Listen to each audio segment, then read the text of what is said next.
An Amish mother of 11 children receives a cancer diagnosis. There is no health insurance, no paid leave, no daycare to fall back on. Just a household that cannot stop running and a community that refuses to let her face it alone. Here is what actually happens next. 11 children and a full life. Her days begin before dawn and end after dark. 11 children range from a toddler to a son nearly grown.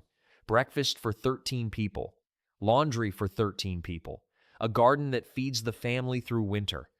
She has done this for over 20 years without complaint. Her husband works the farm. She runs the household. Together they have built a life of order, faith, and quiet routine. Nothing about this life has prepared anyone for what comes next. The symptoms she ignored. For months, something felt wrong. Fatigue that sleep did not fix. A persistent ache she attributed to hard work and another pregnancy years behind her. Amish women are taught to endure discomfort. Complaining is discouraged. She kept cooking, kept sewing, kept rising before everyone else. Her husband noticed she was thinner. Her oldest daughter noticed she rested more between chores. Still, she delayed seeing a doctor. Medical visits cost money and require a hired driver to take her into town. Only when the pain became impossible to hide did she finally agree to go. The diagnosis. The doctor orders tests. Days pass with no word. Then the call comes through the phone shanty at the end of the lane, the small, unconnected booth many Amish families use for outgoing calls only. A neighbor relays the message. She needs to come back in. The diagnosis is cancer. The specific type and stage will determine the road ahead, but the word itself changes everything in an instant. She sits in the waiting room absorbing news that no one in her family expected. She thinks first of her children, 11 faces, 11 futures, not of herself, telling her husband and children. That evening, she and her husband sit together long after the children are asleep. He listens. He does not have many words, but he holds her hand and prays aloud, simply, the way Amish men do. The next morning, the children are told plainly, no euphemisms, no shielding from the truth. The youngest do not fully understand. The oldest understand completely, and their faces show it. The family does not panic. They do not raise their voices. They sit together, pray together, and begin immediately to figure out what comes next. Treatment without insurance. The Amish do not carry commercial health insurance. Most communities are religiously exempt from such requirements. Instead, families pay directly, often negotiating reduced rates with hospitals that are accustomed to working with plain communities. The church maintains an aid fund that members contribute to regularly, designed exactly for moments like this. Even with that fund, a serious cancer treatment plan can cost tens of thousands of dollars. The family does not know yet how they will cover it. They proceed with treatment anyway, trusting that the money will be found. It is not the Amish way to refuse necessary care over cost. It is the Amish way to begin and trust the community to help carry it. The community mobilizes. Within days, the church district knows. Word travels the way it always does, through visits and quiet conversations after Sunday service. The bishop announces a need for prayer and support. A committee of women, usually relatives, and close neighbors begins organizing help. A meal schedule is created so the family never has an empty table. A cleaning rotation is set so the house stays manageable.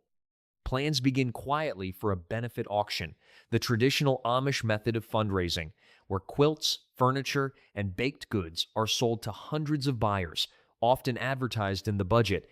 The weekly newspaper read across Amish settlements nationwide.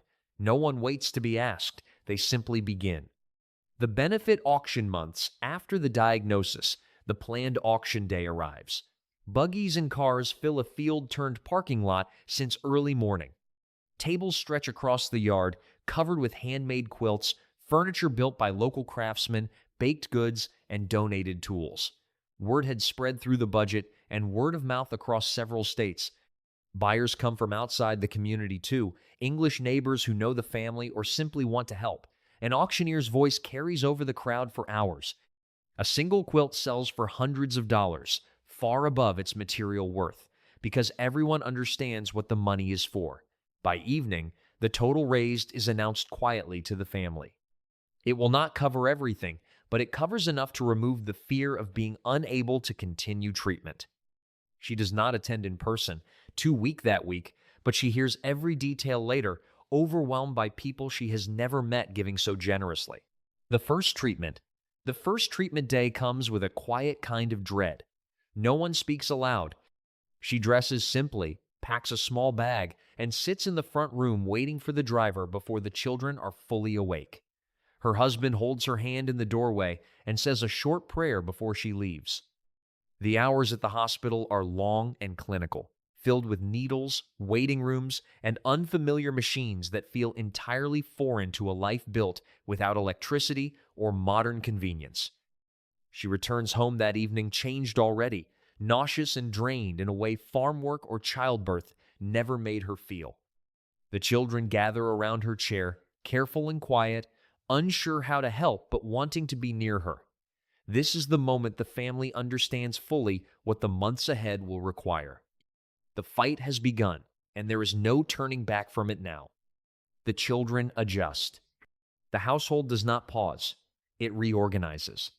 The oldest daughter, 17, steps into much of her mother's role almost overnight. She cooks. She manages her younger siblings' routines. She does this while still grieving and frightened herself, often crying quietly in the kitchen after the younger ones are asleep, then waking before dawn to do it all again. The middle children take on more chores than usual. A 12-year-old son now handles barn chores his father once managed alongside the farm work. A 10-year-old daughter learns to braid her little sister's hair and pack lunches for school, tasks she watched her mother do 1,000 times but never had to do herself. The youngest are kept close, comforted by aunts and older sisters, even when they cannot fully articulate what is happening. A 4-year-old asks repeatedly when mom is coming home, and each time someone answers gently, patiently, without losing composure in front of him. School continues. Farm work continues.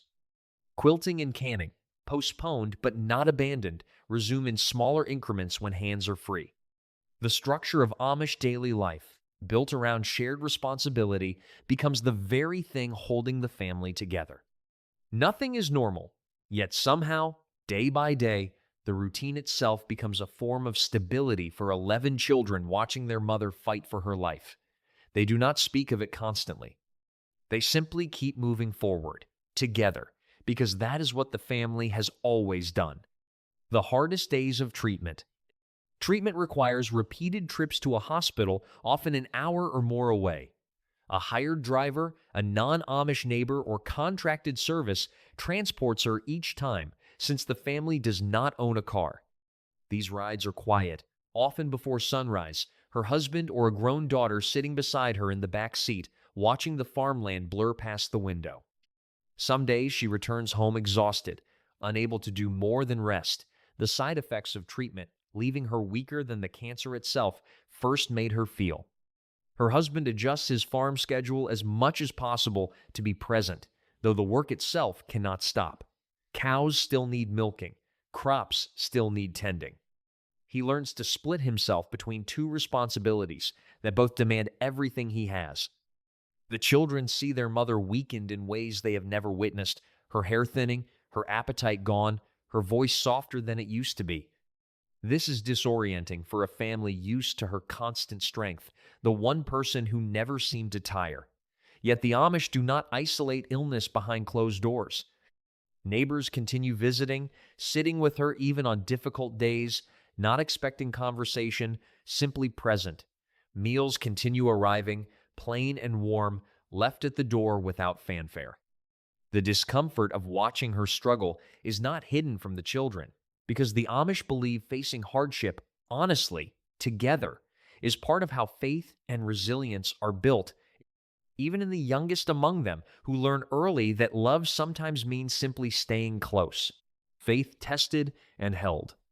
There are nights she cannot sleep, wrestling with fear she does not voice to her children, staring at the ceiling while her husband breathes steadily beside her, unaware of how long she has been awake. She prays for healing, but more than that, she prays for acceptance of whatever comes, a prayer that costs her something different each time she says it.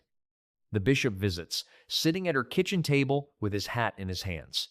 He does not offer easy promises. He reminds her that suffering has always been part of the human story, that the Amish ancestors endured persecution and death, holding tightly to faith, and that she is not asked to understand why this has happened, only to remain faithful through it. This is not always comforting in the moment.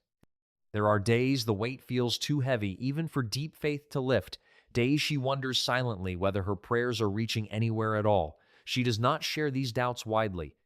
Doubt is not something openly discussed in her community, but it is not absent either, simply carried privately, alongside the faith that persists despite it. The community continues praying for her by name in church districts she has never visited, women she has never met lighting their own quiet prayers on her behalf during their own evening devotions. Letters arrive from settlements states away, simple notes promising prayer signed by names she does not recognize. That collective faith becomes its own kind of strength she leans on when her own begins to falter, a reminder that she is held by more hands than she can see. Preparing for what comes next. Cancer does not follow a single script, and neither does this story. For some Amish mothers, treatment succeeds. She slowly regains strength, returns to her kitchen, and resumes the rhythms of a life that paused but did not break. The first morning she rises early again to start breakfast, her children notice immediately, and something in the house exhales. The community celebrates quietly, the way the Amish celebrate most things, through presents rather than fanfare, a few extra visits, a meal brought simply to share the moment rather than to help. For other families, the outcome is different. If treatment does not succeed, the same community that brought meals and organized auctions begins preparing for what an Amish death and its aftermath require, quietly and without being asked, ensuring 11 children will never face that loss alone, that someone will always be there to help raise them, exactly as the community does for any family that loses a parent. Aunts and grandparents begin spending more time in the home, not to take over, but to be ready. The husband, already exhausted, is never left to imagine facing either outcome by himself. Either outcome is met the same way, not with despair, but with the conviction that faith and community together are sufficient for whatever comes. A belief tested in the hardest possible circumstances, even then, not abandoned. What happens when an Amish mother of 11 is diagnosed with cancer reveals something the modern world rarely sees anymore: an entire community absorbing one family's crisis as its own. There is no insurance company managing her care from a distance. There is no anonymous hospital billing department she negotiates with alone. There is a church aid fund, a benefit auction selling handmade quilts to strangers, a rotation of women cooking dinner every single night, and a bishop who shows up not with answers but with presence. There is a 17-year-old daughter who becomes a mother figure overnight, and 10 siblings who learn, far too young, what it means to hold a family together.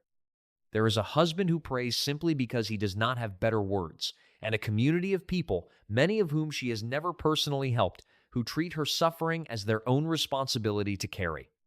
The diagnosis does not erase the fear, the exhaustion, or the uncertainty. It does not make the nights easier or the hospital trips less draining, but it does mean she never walks through it isolated. Whether she recovers fully or faces the hardest outcome imaginable, the structure around her does not waver. The meals keep coming. The prayers keep rising. The children are never left to manage alone. This is what an Amish community is built for, not to prevent suffering, but to ensure that no one suffers without others standing directly beside them for as long as it takes.